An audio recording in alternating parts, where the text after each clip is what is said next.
একটি কর্পূরে লিখুন শত্রুর নাম এবং জ্বালিয়ে দিন, আর শত্রুকে করে দিন ধ্বংস। তো নমস্কার, আদ্যাশক্তি জ্যোতিষতন্ত্র চ্যানেল থেকে আমি দেব চ্যাটার্জি। আসুন জেনে নিই কীভাবে আমরা শত্রুকে দমন করব।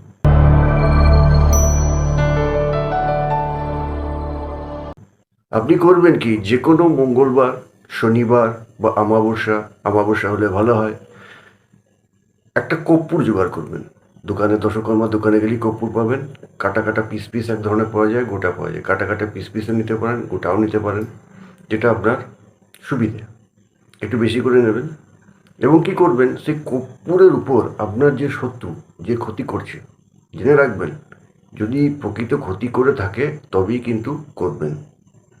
অযথা প্রয়োগ করে দেখতে গিয়ে বা এটা কি এমন জিনিস, এটাকে টেস্ট করে দেখি, এভাবে করতে গেলে কিন্তু নিজের সর্বনাশ ডেকে আনবেন না।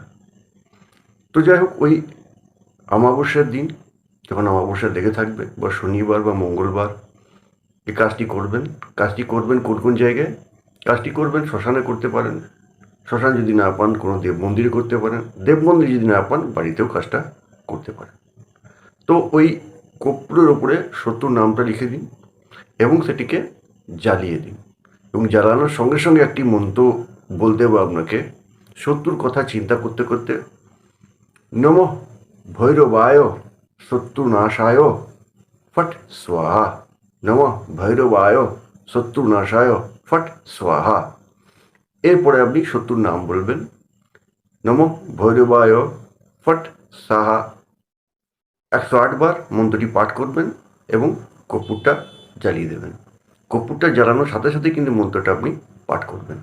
একটি কর্পূর জ্বলে গেল, সেকেন্ড কর্পূরে আবার নাম লিখে রাখবেন, আবার জ্বালাবেন। তিন নম্বর কর্পূরটা আবার লিখবেন, আবার জ্বালাবেন। যতক্ষণ না 108 বার আপনি মন্ত্রটা বলতে পারেন, ততক্ষণ কর্পূরের নাম লিখে আপনি জ্বালিয়ে যাবেন। এবং যখন জপ শেষ হলো, সেই কর্পূরকে, যেটা জ্বলে গেছে সে অংশ ছাই কিছু পড়ে থাকে না, সেটাকে একটি সুন্দর জল দিয়ে দিন, জল দিয়ে পরিষ্কার করে নিন, তাহলেই কার্যসিদ্ধ হবে। ভিডিওটি ভালো লাগলে অবশ্যই একটি লাইক কমেন্ট করবেন, কারণ লাইক কমেন্টে আমরা মোটিভেটেড হই আরও ভিডিও প্রস্তুত করার জন্য।